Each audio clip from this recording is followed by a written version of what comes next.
Arrasca. Comunicar Arrasca. Com Nuno Cardoso e Jorge Correia. Comunicar Arrasca. Muito bem, sejam bem-vindos a mais um episódio de Comunicar Arrasca, o 10º, já a quebrarmos barreiras a cada episódio que passa. Hoje, mais uma vez, com convidado, depois de, na última semana, termos estado aqui os dois sozinhos, eu e o Jorge, hoje com convidado, e passo já para ti, Jorge, também para apresentares o nosso convidado de hoje. Exatamente, Nuno. Ou seja, chegamos aqui então às duas mãos cheias de episódios. Acho que podemos fazer um giveaway, não sei se faz sentido para ti, mas pá, é muito bom e trazer aqui um convidado deste gabarito, que é uma pessoa que eu admiro muito e que por muito estranho que pareça, a vida ainda nos fez encontrar de forma correta, não é? Já trabalhámos aqui bastante num projeto que havemos de falar e que trouxe aqui um retorno enorme em termos de buzz, de ajuda, de entreajuda, e é uma pessoa que me inspira pelo espírito aventureiro, pelas capacidades que tem e que se supera, tal qual o podcast está a superar, ele também se supera a cada desafio. Então, sem mais demoras, eu apresento aqui o João Guerreiro. Ele tem 35 anos e é alentejano de Gema, natural de Beja, e atualmente está no Luxemburgo enquanto analista de compras global. E é uma pessoa que já viveu, estudou e trabalhou em 7 países, portanto é já um currículo invejável, e que já viajou apenas e só por mais de 55 países. Não sei se João, vai chegar um episódio. João, bem-vindo. E obrigado por ter aceitado este desafio. Muito boa noite. Obrigado pela apresentação, mas eu considero uma pessoa bastante normal, uma pessoa normal que se esforça bastante na vida. Não sou nenhum Cristiano Ronaldo, se fosse no futebol não seria nenhum top player, mas seria aquele tipo que, com as suas capacidades, tenta fazer o melhor da sua vida e tenta ajudar os outros. Por isso, eu quero deixar bem isso claro que cada um de nós, com as nossas capacidades, temos que seguir os nossos sonhos, podemos ajudar os outros, podemos ir mais além, não nos conformarmos com o que temos, e essa é a mensagem que eu quero passar. Não seria um top player, mas seria um carregador de piano, não é? Ali no meio campo, a distribuir jogo, que às vezes é mais importante que um top player. Muito Exatamente. Bem, é verdade. Muito obrigado mesmo, e volto a dizer isso, para mim é falsa modéstia, porque vamos falar um bocadinho de ti, vamos perceber que toda essa força e esse sentimento que tu trazes e esses valores têm trazido frutos, e acho que lá está, tu dizes, sou uma pessoa normal, e às vezes precisamos mais de pessoas normais na nossa vida. Pronto, se calhar começámos com o nosso tema, Nuno, e o nosso exatamente. tema vai depois ligar ao tema do João, mas vamos falar aqui da questão da língua portuguesa enquanto skill, não é? Aqui a língua portuguesa enquanto capacitadora de criação de algo mais para nós, profissionais, sejam eles de que área forem. Portanto, eu posso abrir aqui as hostilidades. Faz as honras. Exatamente, pronto. E na minha opinião, e como eu já estive no estrangeiro e falarei sempre disto, a língua portuguesa foi um dos fatores essenciais para me destacar. Nos sítios onde estive, obviamente com o inglês, depois também o espanhol, mas o português, eram essenciais pelos mercados, não tanto Portugal, mas pelo mercado brasileiro, não é? Que é um mercado de 200 milhões de pessoas, depois também o mercado angolano, e depois, claro, obviamente, Portugal. Nesse sentido, acho que a língua portuguesa é um pouco desprezada, no sentido de que as pessoas têm tendência a só ligar ao inglês, a só querer saber do inglês, e acho que hoje em dia, tal como uma licenciatura não chega, o inglês também não chega. E acho que o português tem sempre, porque salvo erro, é o quinto idioma, um dos idiomas mais falados do mundo, e então é uma competência que nós damos como adquirida, é uma competência que nós damos como certa, e que muitas vezes não o é. Na área da comunicação não o é de certeza, porque, na minha opinião, escreve-se cada vez pior. Também advém da questão das novas tecnologias, dos hábitos de leitura, da escrita rápida e inteligente, mas que depois poderá ser ali um fator diferenciador na hora de escolherem alguém para um cargo internacional, para um cargo numa empresa no estrangeiro, para um cargo que tenha negócios nos PALOP. E então acho que é muito isso. Nós, enquanto portugueses, por exemplo, o Brasil, nesse caso, tenho noção que valoriza mais a língua, quer saber mais da língua, trabalha mais a língua, para depois no mercado internacional dar valor à sua própria língua. Nós, de Portugal, não. Obviamente que também é bom globalizar um bocado a língua, não é? Ou seja, não nos fecharmos, que eu acho que aí o Brasil fecha-se um pouco, mas ao fechar-se tem que haver aqui um equilíbrio QB. E a língua portuguesa perde muito por isso, porque já nem entro naquele debate de português do Brasil, português de Portugal, mas essencialmente saber português, saber praticar português e dar valor ao português enquanto skill e não como capacidade adquirida, porque não o é certamente. Acho que é algo que essencialmente as novas gerações terão que apostar, digo eu. Sim, aproveito só para dar também um bocadinho a minha opinião, que mais uma vez vai no sentido da tua, e vocês terão certamente uma visão mais completa do que eu, porque tenho essa experiência lá fora, eu não, apenas de visitação, nunca trabalhei fora do nosso país, e acho que o português, pela quantidade de pessoas que abarca, a língua portuguesa, pela quantidade de pessoas que abarca, tem uma importância extrema no mundo enquanto língua, porque é falada por muita gente, só os brasileiros já são muitos, já são de sobra, e portanto é uma língua que tem uma importância vital no mundo, e que nós, acho eu, se calhar não damos tanto valor como deveríamos dar, como tu dizes bem, Jorge, há se calhar alguma perda de qualidade no português falado e escrito. Queria também um bocadinho, se calhar as redes sociais vieram prejudicar um bocado esse aspecto. Nesse aspecto, e não quero ser aqui um hater das redes sociais, mas nesse aspecto se calhar desaprende-se mais do que se aprende em termos de língua portuguesa. E tem esse handicap, pronto, digamos assim, a questão das redes sociais. Mas acho que também é muito do que, e lá está, acredito que vocês vão dar mais valor à língua portuguesa do que se calhar eu, porque já o facto de terem estado lá fora a trabalhar, a visitar, mas essencialmente em questão de trabalho, conseguem perceber melhor se calhar a importância da nossa língua lá fora. Obviamente que não é tanto como o inglês, mas acredito que seja das línguas mais importantes a seguir ao inglês, a nossa. E além disso, outro aspecto que me fascina na língua portuguesa, e que não é tão diretamente daquilo que tu falaste, é a beleza da nossa língua. A beleza e a riqueza da nossa língua. Nós conseguimos ter palavras que nunca mais acabam. Eu faço muito este exercício eu sou jornalista e, portanto, tenho que escrever muito. Parte da minha vida é escrever e em português. E faço muito este exercício de não querer repetir muito a mesma palavra num único texto, numa única notícia.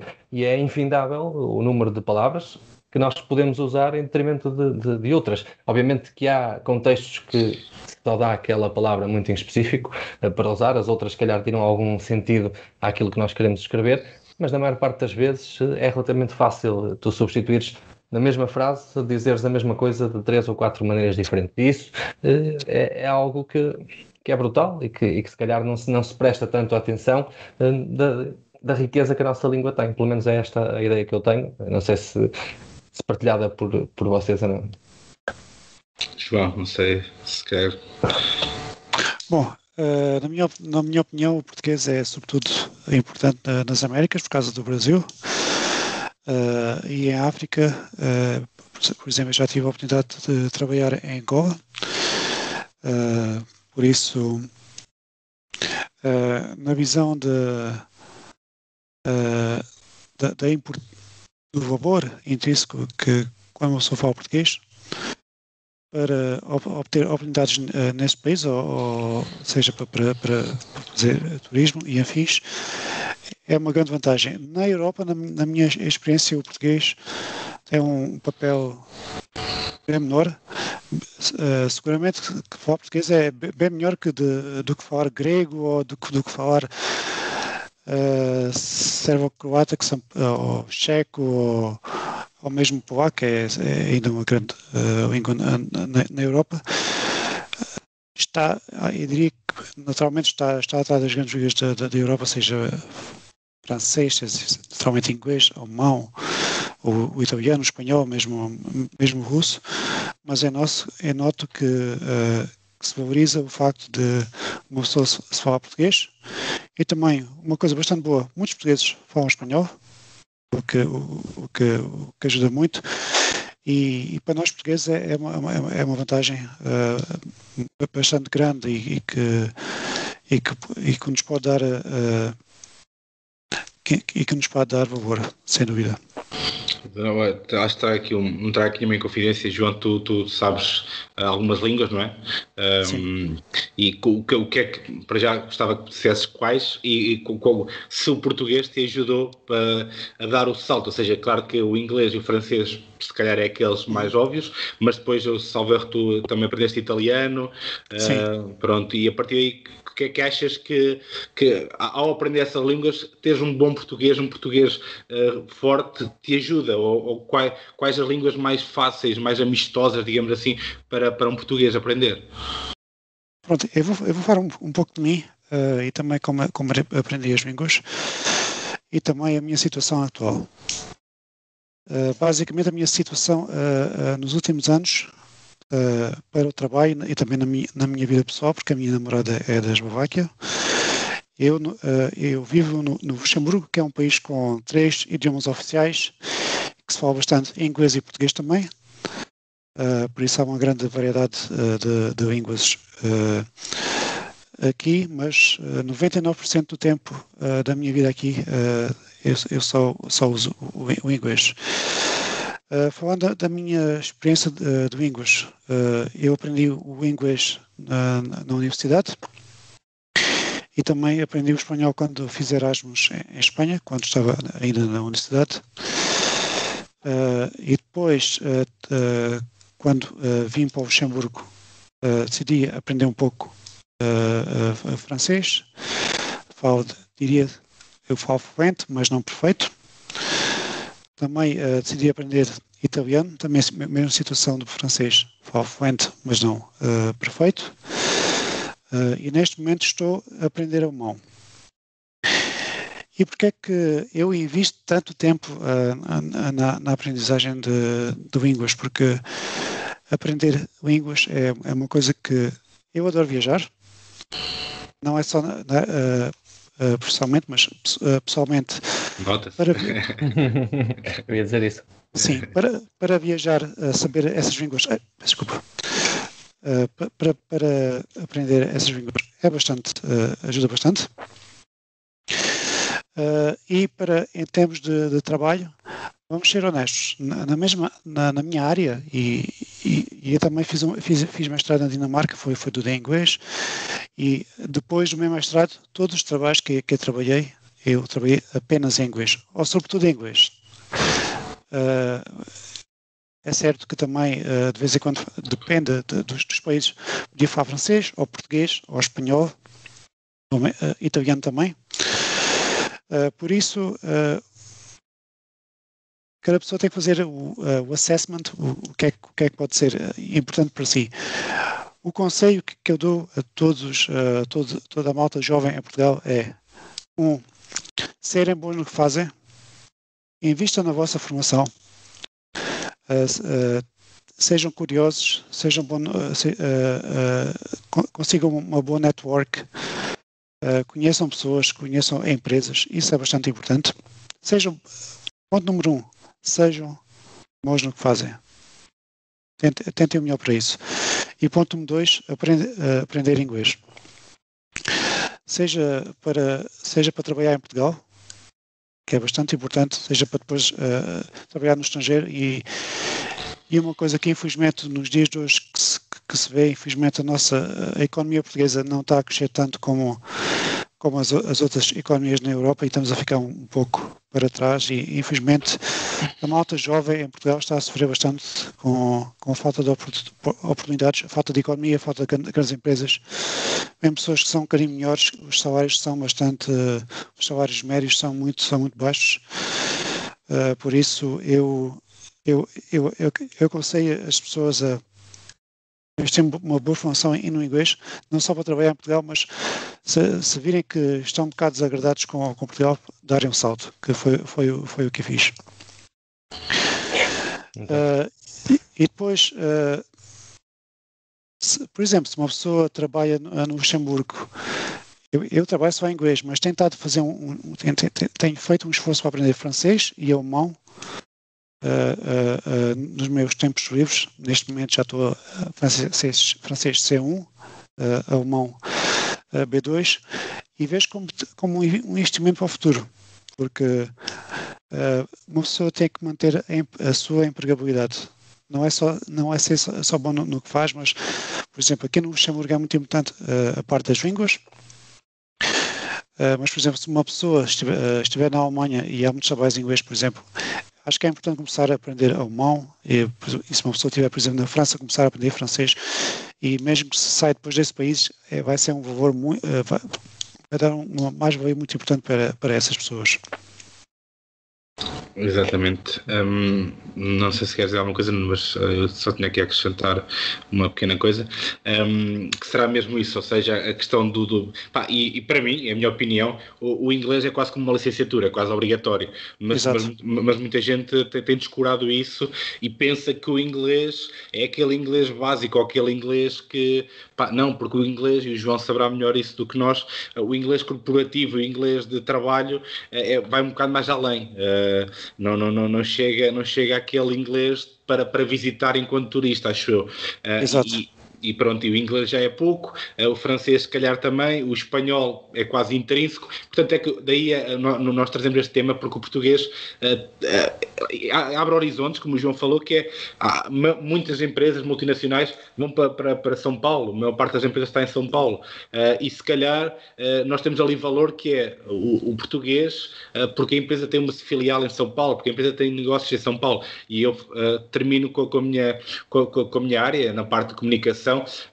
Ou seja, eu trabalhei copy, e neste caso o copy será a mesma questão de textos, redigir textos em português, espanhol e inglês. E o português era por causa do Brasil. Obrigou-me a ter ali uma flexibilidade, porque nós não sabemos português do Brasil, por muito que pensemos que sim, por causa das novelas, mas é mesmo isso, olharmos um bocado para dentro e dizemos assim, não, eu acho que uma licenciatura em inglês é pouco, ou então tenho que ter isto ao máximo, e o que o João diz de sermos o melhor possível, também tem que haver gosto, tem que haver vontade de querer, temos de estar a fazer um trabalho que gostamos com quem realmente nos traz algo de bom.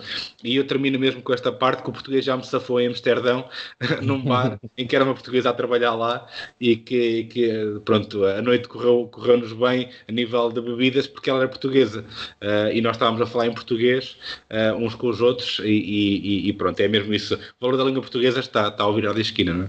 Sim, eu queria só focar um aspecto do que o João falou, que é aqueles 2 conselhos que ele deu aos jovens portugueses, no qual nós nos podemos também incluir, que são realmente o cerne de tudo isto, não é? A importância de investirmos em nós mesmos, de investirmos da nossa formação, e depois a questão do inglês. Como tu dizes, Jorge, o inglês é quase uma obrigação hoje em dia. É impensável que alguém da nossa geração, muito menos das anteriores às nossas, e também de gerações mais antigas às nossas, não muito, mas que não saibam falar inglês, não é? E o inglês não é só aquilo que vemos nos filmes, como tu disseste bem, há todo um inglês mais técnico, mais orientado para determinadas áreas, que é preciso estar por dentro disso.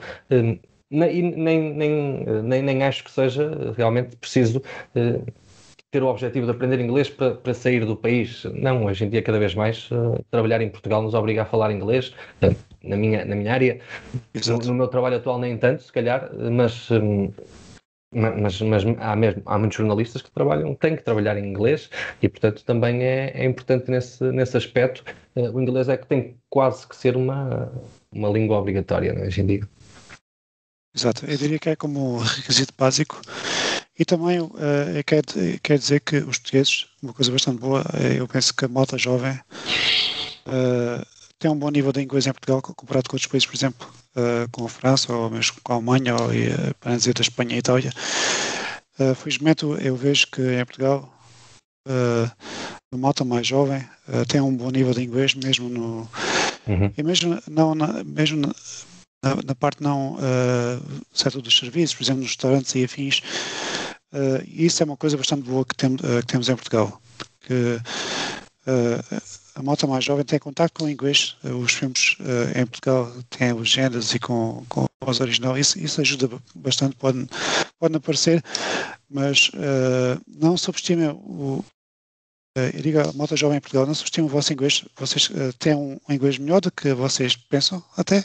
É verdade. Comparado com outros europeus, e mesmo que trabalhem em Portugal toda a vida, vocês provavelmente trabalham em empresas que têm uma empresa bem internacional ou têm que falar com fornecedores ou clientes de outros países. A internacionalização é muito importante. Investam no inglês, isso é importante, é bastante importante. Para atingir o inglês, o que é eu sugiro? É bastante simples. Eu, para aprender o inglês, eu faço certificações. Por exemplo, o que é que eu faço? Eu faço certificações, por exemplo, para aprender inglês. Eu fiz um mestrado totalmente em inglês na Dinamarca, na Universidade de Aalborg, em Copenhaga. E tive de fazer um exame de IELTS, que é para confirmar o meu nível de inglês. Por isso, e eu fiz o mesmo para o francês, com o DELF B2, por exemplo, e agora estou a fazer o mesmo com o alemão, com os certificados do Goethe Instituto. Esse que é para aprender inglês e para saber se vocês conseguem atingir um determinado nível, fazerem certificados. É a minha estudarem, claro, talvez terão aulas particulares, seja como for, mas depois, por exemplo, eu quero atingir o nível C1, vocês fazem um certificado para o nível C1 e ver se conseguem chegar aí e para ter um objetivo em mente. É isso que posso aconselhar aos nossos ouvintes. Isso mesmo, e com isso cá fazemos também outra passagem para o tema do João, que vai ligar aqui também já um bocado ao que falámos, que é a criação de valor no estrangeiro, neste caso enquanto trabalhador e enquanto estudante, e enquanto pessoa que procura novas oportunidades. E então, se calhar, passava já a bola para o João, que falasse um bocado do seu caminho. Já falaste da Dinamarca, do mestrado da Dinamarca. Podes falar um bocado aqui também do iCoach, do projeto que nós tivemos ligados. Tudo isso que te acrescentou valor, ou que tu fizeste de forma proativa e de forma espontânea, para que te tornasse o que és hoje, para que te tornasse alguém que é bom naquilo que faz, e para que te desse essa bagagem de trabalhar e viver e estudar em tantos países. Exato, e uma coisa que eu quero acrescentar, primeiro que pensarmos em nós, temos que pensar nos outros. Por exemplo, o ICOT foi um projeto que eu pensei que é uma coisa relativamente simples. É uma coisa que foi voluntária, com boa vontade, que ajudou bastante pessoas, mas uma pessoa tem que, no trabalho, sobretudo na vida profissional, temos que saber fazer uma avaliação do valor que a gente pode dar a uma empresa. O que é que a gente somos capazes? O que é que a gente não somos capazes também? E o que é que a gente gosta de fazer? Temos que fazer essa avaliação de nós e recomendo à malta nova, talvez os primeiros trabalhos que vocês tenham não seja o que vocês sonharam, mas de certa forma vamos reencaminhar para um caminho que vos vai dar mais satisfação. João, desculpa só aqui acrescentar, o Bicote foi um portal criado pelo João, no qual eu e o Nuno tivemos ligados, enquanto o Nuno cronista e eu mais na questão da gestão de conteúdos, e que o João criou da raiz de forma completamente voluntária, e era um portal onde se colocavam ofertas de trabalho no estrangeiro, onde se colocavam notícias, onde se colocavam artigos, e tudo isso para ajudar, e ajudou efetivamente pessoas a mudar de vida, a querer mais e a sair do país para uma oportunidade que sem o e-code, sem a plataforma, muito dificilmente iriam conseguir. E o João ter criado isso de raiz e de forma completamente autónoma, sem querer saber de dividendos e sem pensar, e a pensar em desconhecidos, pronto, é de louvar, e pronto, era só para acrescentar isso, João. Mas podes falar também da questão de como é que foi a ida para a Dinamarca, que também estiveste na Alemanha, pronto, falar um bocado dessa tua experiência. Com certeza, pronto. Eu, desde que acabei o meu curso de gestão em Lisboa, em 2008, trabalhei na área de auditoria em Lisboa. Depois, com o Inove Contacto, tive a oportunidade de ir para trabalhar para Moçambique, onde fiquei 2 anos. Depois voltei para Portugal e na altura em que era a crise económica, também estava um pouco... Não havia futuro, não havia evolução, e decidi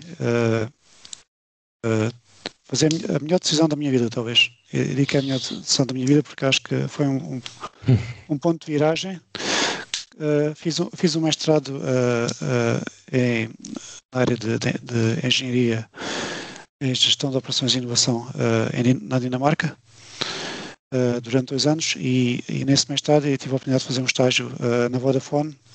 Foi a razão que eu vim ao Luxemburgo pela primeira vez. Trabalhei durante mais ou menos 4 anos na Vodafone. Também tive 2 anos em Budapeste, na Dinamarca, e depois voltei para o Luxemburgo, e agora estou a trabalhar noutra empresa inglesa. O que é que eu quero, o que é que eu posso considerar os mais novos?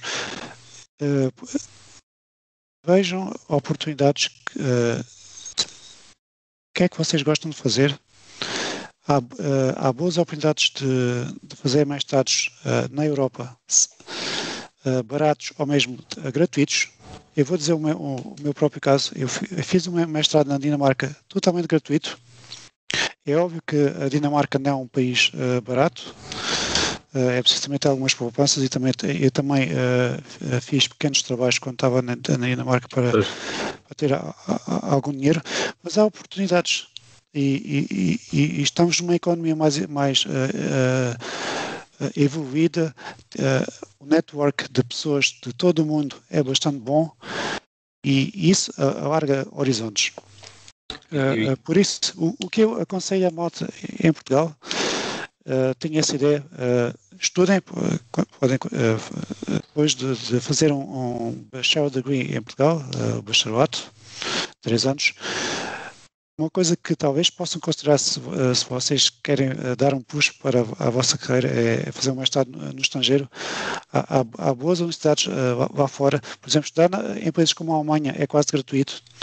Na Dinamarca é gratuito. Penso na Suécia também é gratuito, e na Noruega também. É óbvio que há alguns riscos, algum desconforto, que talvez tudo é novo, a cultura é nova, a língua é nova, mas é algo que faz crescer. E a minha experiência na Dinamarca, uma coisa muito boa na minha universidade é que eu vi que as universidades têm uma conexão muito forte com as empresas. Os projetos que se faz, a tese ou os trabalhos, é muito com problemas reais das empresas. Nós temos que ir às empresas para ver que problemas é que têm e apresentar soluções.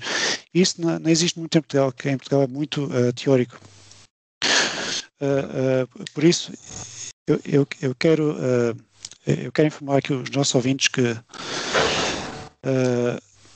talvez aquele mestrado de 5 mil euros cá em Portugal, que provavelmente nem sequer vais sair da universidade e nunca visitar uma mesma empresa. Honestamente, se calhar não vale a pena. E depois vais ganhar 1.000 euros por mês numa consultora qualquer e durante o resto da tua vida em Portugal. Por isso, eu quero dizer que há várias oportunidades. Tenta fazer Erasmus, conhecer pessoas de fora, conhecer como é que as coisas funcionam em vários países, para te abrir os horizontes, saber as diferentes possibilidades e ver o que é que queres fazer mais para a tua vida, porque isso é um caminho para satisfação pessoal, satisfação na tua vida académica e sobretudo profissional, e pronto, é isso que eu quero transmitir.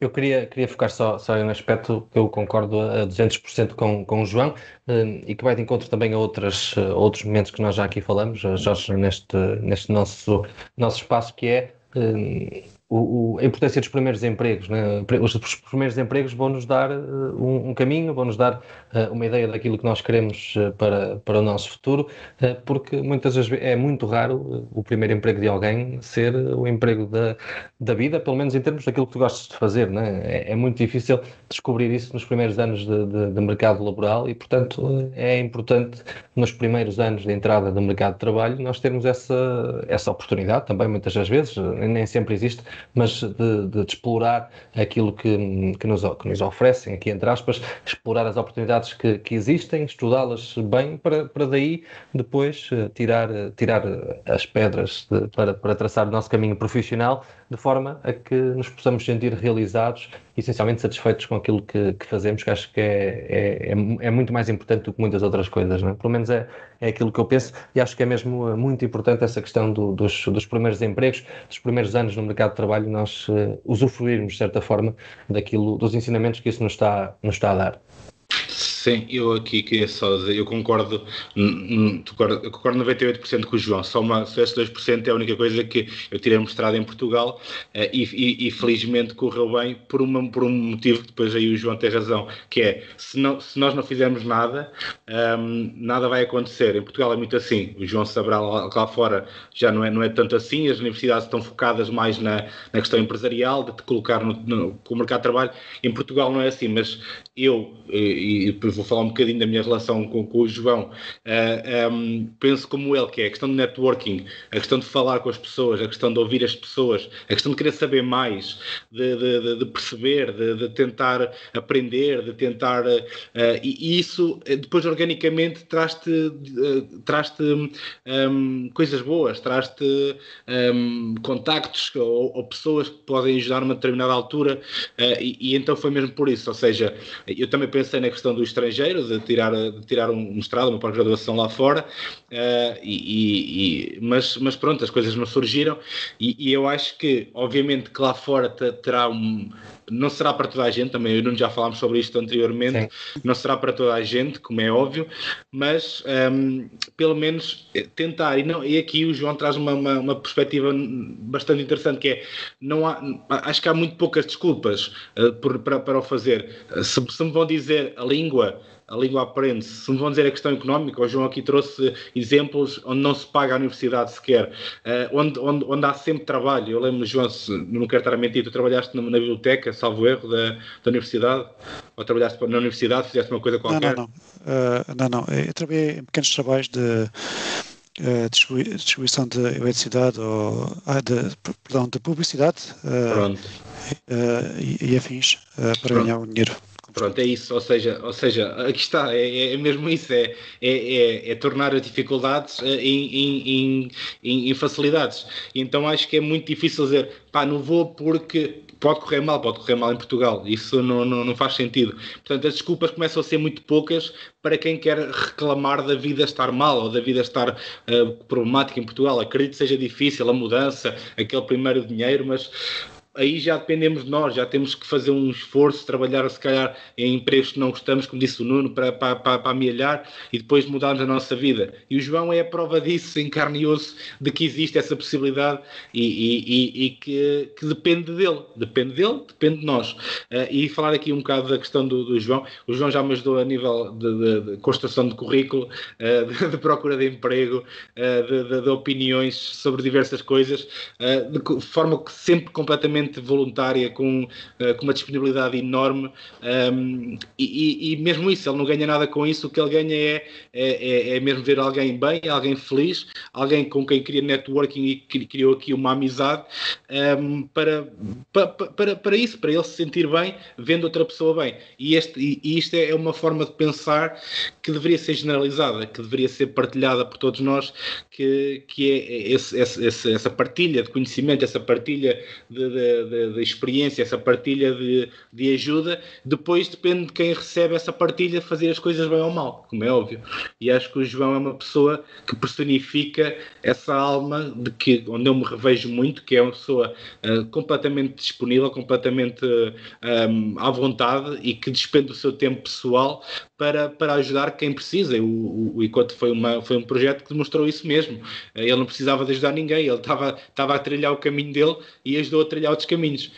E pronto, eu volto a dizer que aprecio mesmo o João nesse sentido, e que deveria existir mais pessoas como ele, ainda por cima uma pessoa jovem e já com tanto conhecimento, quando poderia guardá-lo para ele e ser feliz à mesma e ser realizado, e a vida continuava, quer ajudar-se, quer não é?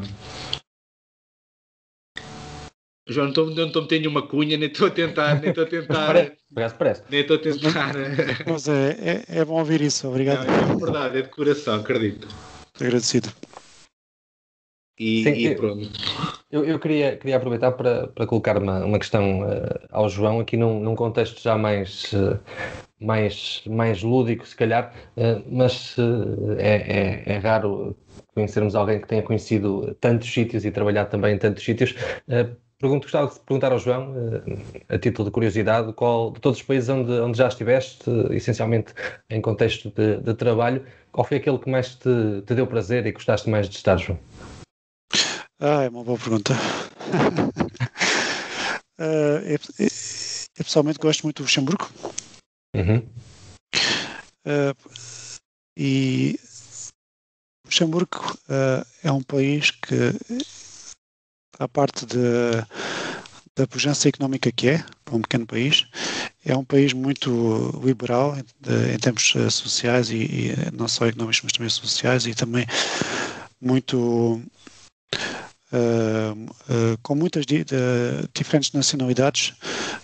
Para dar-te um exemplo, na primeira empresa que eu trabalhei era 300 pessoas, trabalhando na Vodafone, e eram cerca de 50 diferentes nacionalidades. Agora, na empresa onde estou, somos 100 pessoas, penso que somos cerca de 25 nacionalidades, e já agora não há luxemburgueses, é um bocado curioso.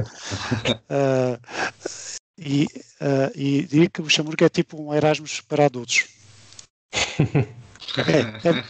É mesmo. Isso é uma coisa que eu gosto muito do Luxemburgo. Toda a população é estrangeira aqui, e há uma boa harmonia social. Não há partidos de extrema-direita a dizer coisas contra os imigrantes. Ao fim, é um país que, como se diz em inglês, embrace the foreign people. Uhum. Por exemplo, eu já vivi na Hungria, que é o excelente país. Budapeste é das melhores cidades da Europa para se viver, muita festa e afins, mas infelizmente o governo é muito conservador, diria muito tribalista, com um discurso anti-estrangeiros. Isso é uma coisa que eu não gostava na Dinamarca, na Hungria. E também na Dinamarca é um excelente país para se viver, mas também há aquele discurso um bocadinho anti-estrangeiro que eu não gostava, e também eu sentia que no mercado de trabalho os estrangeiros são um bocado preteridos. Aqui no Luxemburgo sinto que se uma pessoa é boa, não importa de onde tu és, claro que tens de ter experiência e tens de ser bom no que fazes, há oportunidades para ti. o Luxemburgo é um caso de sucesso que isto é um país que antes só se cavava aqui batatas, isto não é nada. Mas a sério, mas houve uma boa governance do governo. Antes era o AS, antes era o setor bancário, agora é com os baixos impostos tentam atrair empresas. Por exemplo, a Amazon tem 3 mil pessoas aqui no Luxemburgo, tem aqui a sede europeia, estão a atrair muitas pessoas de todo o mundo altamente qualificadas, muitos países. Isto é uma sociedade com pessoas bastante inteligentes, bastante diversas, com bastante ambiciosas também e com diferentes perspectivas de vida. Eu gosto muito do Luxemburgo. Isso. Da parte negativa do Luxemburgo, para quem gosta de grandes cidades, não é tão bom porque é uma cidade pequena de 125 mil pessoas.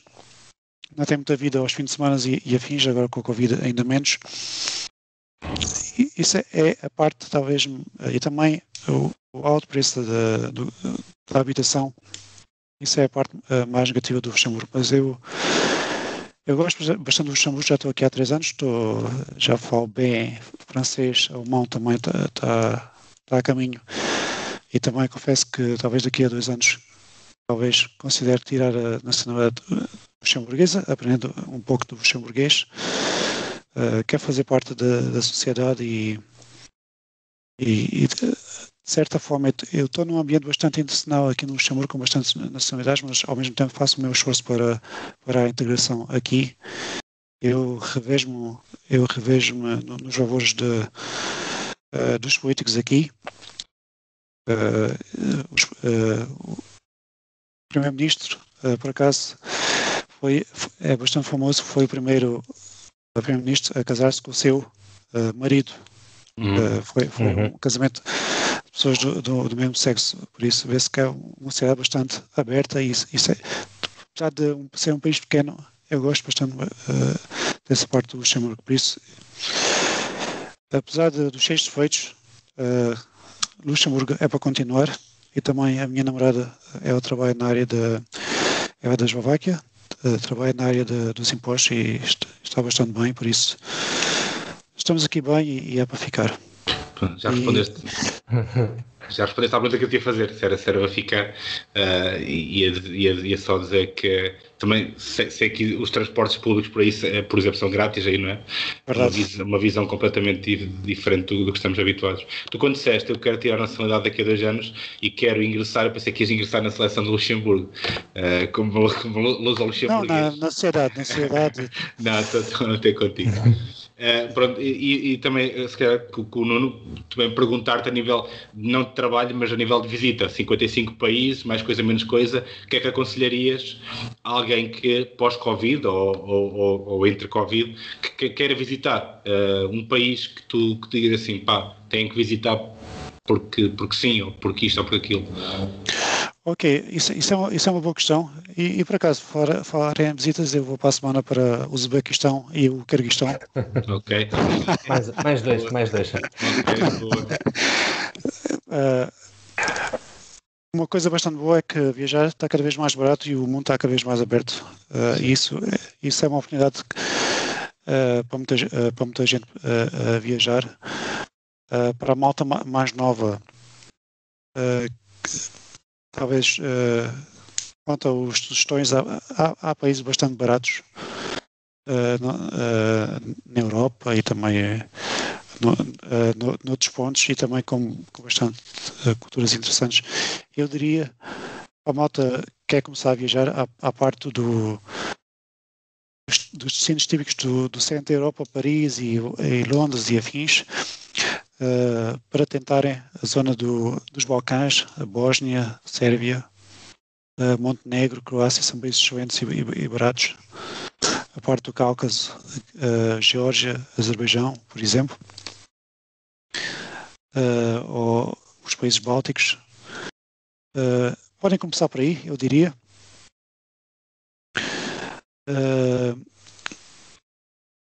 Também, com uma viagemzinha um bocadinho mais longa na parte do Sudoeste Asiático, acho que é um bom ponto de partida. E também a viajar é como no trabalho, é aproveitar as oportunidades. É verdade.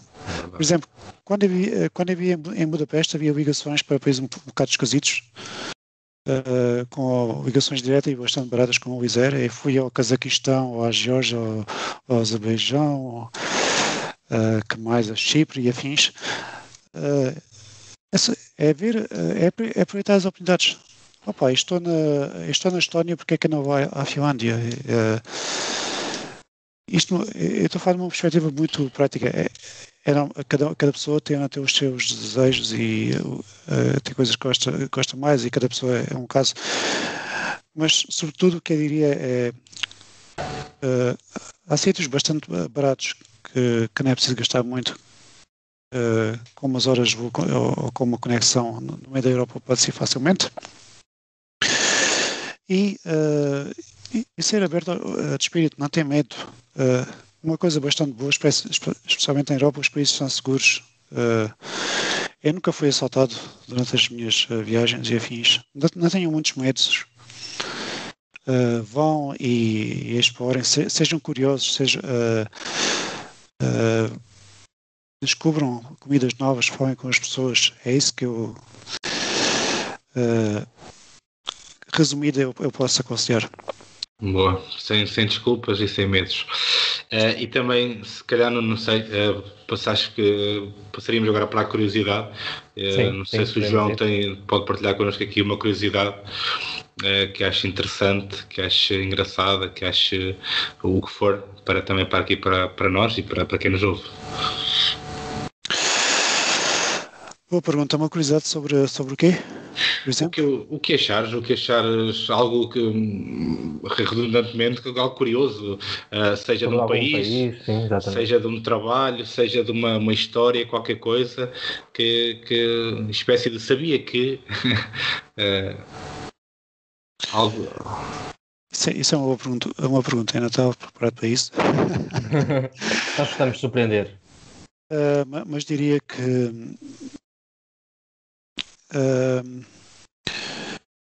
eu diria que quando se viaja, a esmagadora maioria das pessoas são boas pessoas que querem te ajudar, são abertas aos estrangeiros, por isso não tenham medo.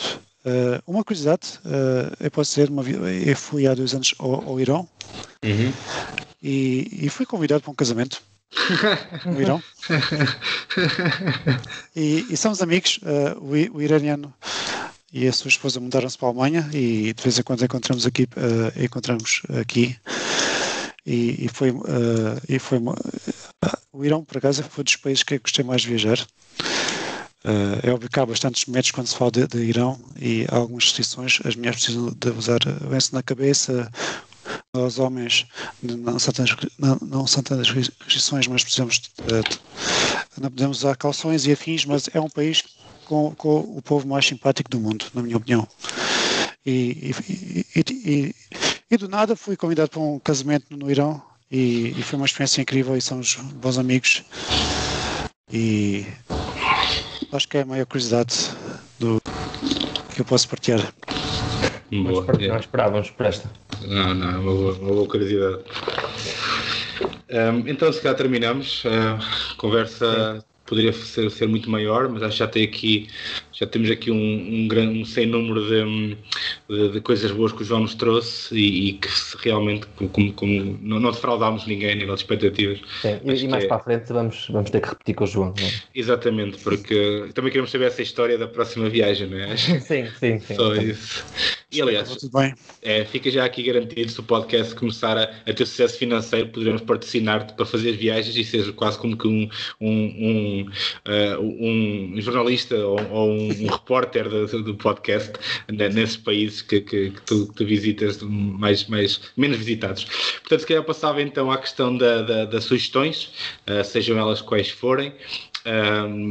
Então, se calhar, não sei, Nuno, podes começar tu? Eu posso começar, e hoje trago música, já não é a primeira vez, mas trago música. Tenho sempre não diria dúvidas, mas não diria dificuldades, mas sim dúvidas em escolher entre tanta coisa boa que eu já vi, já li e já ouvi, e hoje vou para este sentido da audição, que é um álbum de uma das minhas bandas favoritas, minha e da grande parte deste mundo, se calhar, que é os AC/DC. O álbum é o Back in Black, é de 1980, portanto é bem mais velho que eu. É um álbum de rock, né? Toda a gente conhece os AC/DC, é uma banda australiana, é o 7º álbum da banda, se não estou em erro. É um dos mais vendidos de sempre em todo o mundo e tem músicas muito conhecidas, como o Back in Black e o Shook Me All Night Long, que são músicas eternas e portanto, para um bom apreciador de rock é obrigatório este álbum e esta banda. Mas para um bom apreciador de música é também uma obrigação de conhecer um pouquinho do que são os AC/DC. Ainda hoje estão por cá, ainda hoje dão concertos, já com alguma idade, já se nota o peso da idade, mas a voz desta banda é sempre inconfundível e portanto é um rock que se vai perdendo também, um pouco com o passar dos tempos, mas os AC/DC são eternos e vão ficar nas próximas gerações. Eu pelo menos vou fazer a minha parte para que fiquem. E vais colocar no fim do episódio, não é? Um bocadinho, se calhar, sim. Para ficarmos sem monitorização mais uma vez no YouTube, mas não importa. João, se calhar então passava para ti e eu fechava a tua sugestão para nós e para quem nos ouve. Uma sugestão. Seja um filme, uma série, um livro, uma viagem, um restaurante, o que achares pertinente. Eu quero fazer uma boa sugestão. Eu estive no Alentejo a semana passada, visitar a família, e perto de Beja há um restaurante bastante bom, que é o Quinta do Quetzal, numa vinha. É bastante novo e com excelente cozinha, e eu fico contente porque eu sou do Alentejo, que é uma região muito pobre, também com alguma falta de dinamismo, eu diria, e que em termos de agricultura e também turismo tem havido coisas muito interessantes nos últimos anos, e diria que quem estiver na área de Beja ou da Vidigueira, para ir ao restaurante Quinta do Quetzal, que é também uma adega, tem bastante boa comida e é um novo marco da região, diria. Boa, acho que é a primeira vez que alguém traz aqui um restaurante novo, não é? Acho que Sim. É uma boa opção. E nós estamos amantes de gastronomia, não é? Exatamente. Eu termino. É verdade. Mais um programa para falarmos contigo. Eu termino ligando aqui também ao tema e trago um livro. O livro é de 2014 e tem como título Os Grandes Mistérios da História. Foi um livro lançado pelo canal História, do Clube do Autor, e eu comprei em 2014 e já ia na 11ª edição. Portanto, acho que para quem como João é amante de viagens e de descobrir e de saber curiosidades, sabemos um pouco da história, também não nos faz mal, acho que também é bom, e aqui traz um sem número de mistérios que estão espalhados pelo mundo, desde as pirâmides secretas do Japão, a questão da Arca de Noé, a questão do mistério do ouro afegão, a questão do Titanic, o Código da Vinci. Temos aqui espalhados a nível mundial, e lá está, é um best-seller, é do canal História. Novamente, Os Grandes Mistérios da História. Eu não sei se ainda está disponível, mas acho que sim. Isto é comprado em 2014 e vale. Se não estiver, tu emprestas. Sim, acho que sim. Também estou nessa onda, e acho que é uma boa aquisição. Nuno, não sei se queres fechar agradecimentos. João, se quiseres promover. Sim, era isso que eu ia dizer. Onde é que o pessoal te pode encontrar? Como é que é mais fácil falar contigo? Bom, eu tenho as redes sociais: Facebook, João Guerreiro; LinkedIn, João da Silva Guerreiro. Okay. Acho que sou a única pessoa no Luxemburgo com esse nome. Apesar de haver 100 mil portugueses no Luxemburgo. Se quiser alguma ajuda, algum conselho,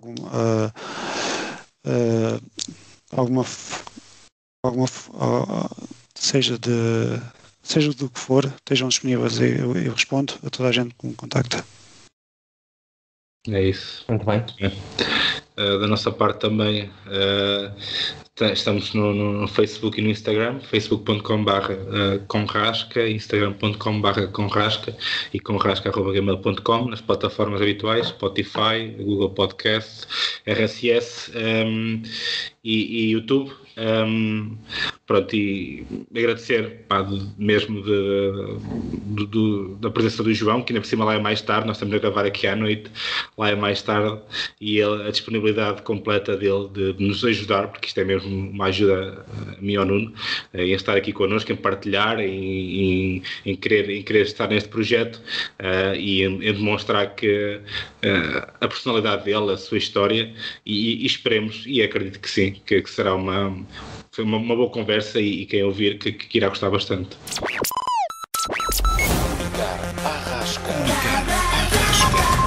Comunicar à rasca. Com Nuno Cardoso e Jorge Correia. Comunicar à rasca.